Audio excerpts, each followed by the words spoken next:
जब तुमको तुम्हारी एजुकेशन इतनी हिम्मत नहीं दे पाई कि तुम भीड़ में खड़े होकर प्रश्न कर सको, तो वो एजुकेशन तुम्हारी जिंदगी को कैसे बदल सकती है? अगर तुम पढ़े लिखे हो, शिक्षित हो और तुम सवाल नहीं कर सकते, तो एजुकेशन कम से कम इतनी तो क्षमता दे कि मैं पूछूंगा हाथ उठा के। ये सब 4-5 साल से तैयारी कर रहे हैं, बता नहीं रहे। 5 साल से कर रहे हो ना, चलो तुमसे कुछ पूछेंगे नहीं। ऐसे बैठो जैसे तालिबान ने काबुल में कब्जा कर लिया। कितनी आग लगी अंदर कि मास्टर आईएएस बनेंगे, बंद कराएंगे तुमको, कुछ भी हो जाए।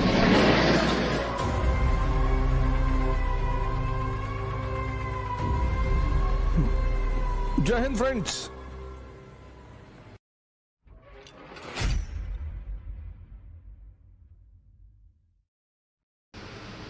हर आदमी, आप में से बहुत सारे लोग होंगे जो पिछले 1 साल से तैयारी कर रहे होंगे, 2 साल से तैयारी कर रहे होंगे। कितने लोग हैं जो 2 साल से तैयारी कर रहे हैं?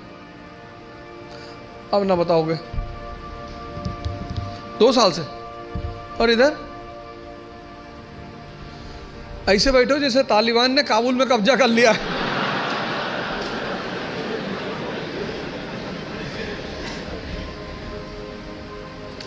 वो सब ऐसे ही बैठे थे काबुल में जाके। 2 साल से इधर कौन तैयारी कर रहा है? 2 साल से, 2 साल से तैयारी कर रहा हूं, है ना? क्या ऑप्शनल है? Political science.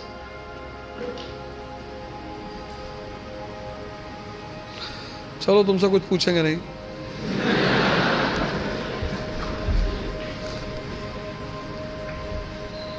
नहीं तो कहोगे बेइज्जती कर रहे थे सबके सामने।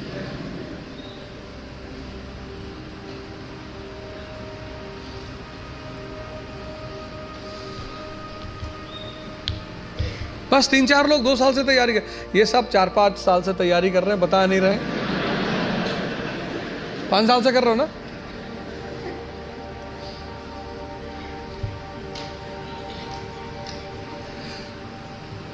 कई चीजें हैं जो मैं हर सेमिनार में रिपीट करता हूं, उसमें से एक ये है कि स्टूडेंट, भिखारी और सन्यासी की कोई इज्जत होती नहीं।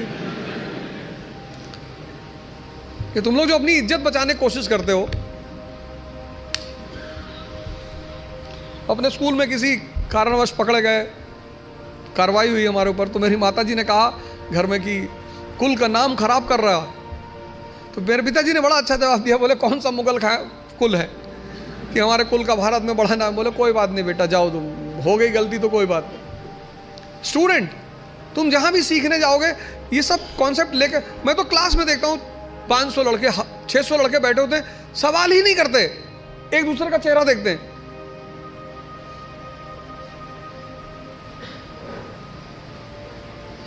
जब तुमको तुम्हारी एजुकेशन इतनी हिम्मत नहीं दे पाई कि तुम भीड़ में खड़े होकर प्रश्न कर सको, तो वो एजुकेशन तुम्हारी जिंदगी को कैसे बदल सकती है?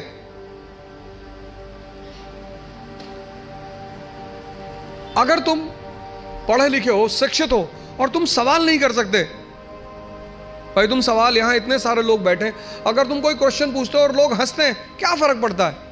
लोग सिर्फ मुर्दों पे नहीं हंसते।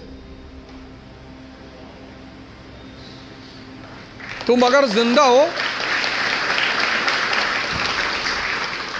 तुम जिंदा हो तो लोग तुम पर हंसेंगे। तो एजुकेशन कम से कम इतनी तो क्षमता दे कि मैं पूछूंगा हाथ उठा के।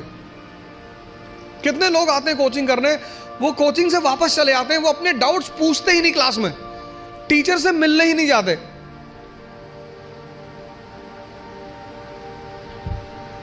और दुनिया में राइज करने का सबसे अच्छा साधन है बेइज्जती।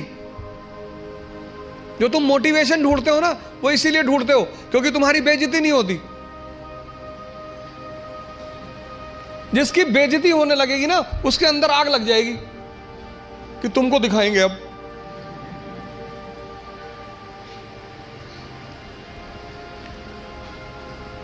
और तुम उसी चीज से डरते हो।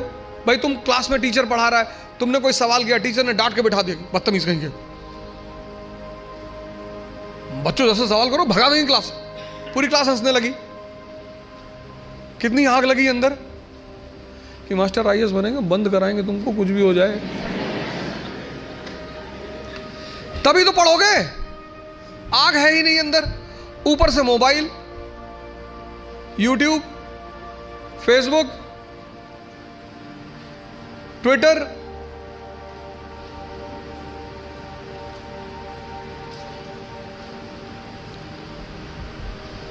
मैं 4-5 दिन पहले क्लास ले रहा था दिल्ली में, तो एक भाई साहब लिख रहे थे एक हाथ से, दूसरे हाथ से मोबाइल से रिकॉर्ड कर रहे थे।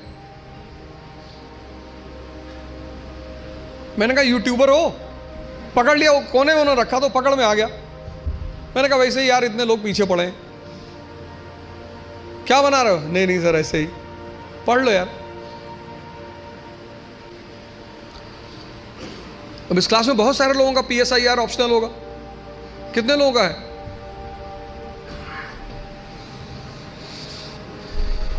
कार्ल मार्क्स की क्या देन है समाजवाद को? कौन बताएगा? क्यों कार्ल मार्क्स अमर है सोशलिज्म के हिस्ट्री में?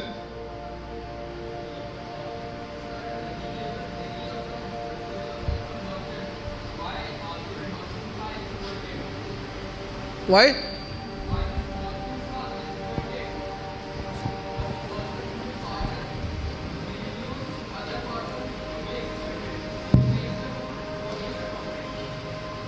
और कौन बताएगा नीचे? Yes,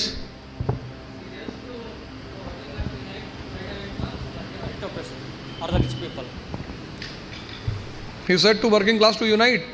He said to working class to unite. And नहीं, मेरा क्वेश्चन ये है कि ऐसी कौन सी बात उसने कही जिससे वो खुदा बन गया समाजवाद का?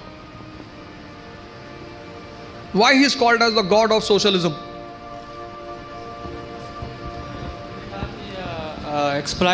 एक्सप्लॉइटेड वर्ग जो तबका है वो इसलिए एक्सप्लॉइटेड है क्योंकि उनके पास पॉलिटिकल एंड इकोनॉमिक वो नहीं है, इसलिए। और उन्होंने बताया लोगों को कैसा। इनको तो भाई पीछे। So I guess workers lacked consciousness. तो कुछ फार्मूला तो दिया होगा ना उसने?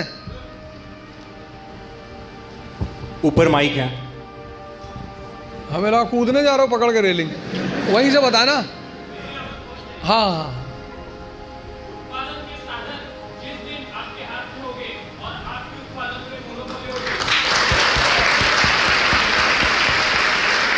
ये है, उसने एक बड़ा अच्छा फार्मूला दिया।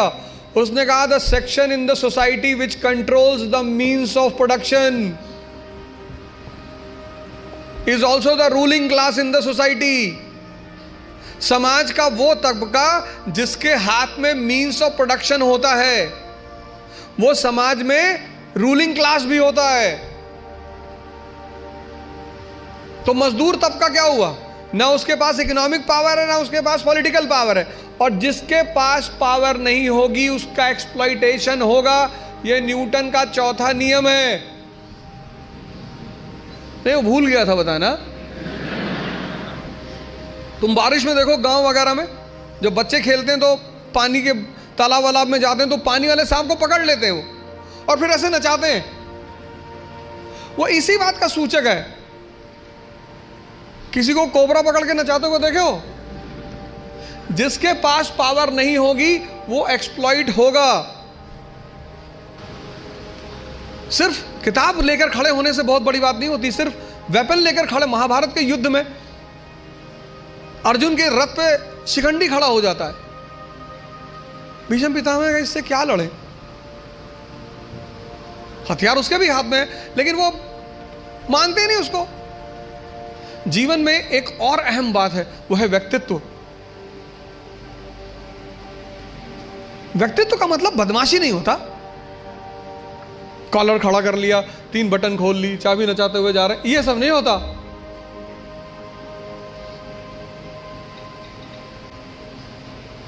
हमारे देश की एजुकेशन सिस्टम ने जिसको सबसे ज्यादा निगलेक्ट, मतलब मैं देखता हूं लोग 4 आदमी के सामने बोल नहीं पाते। 10 लोग बैठे हैं वो बोलेंगे ही नहीं।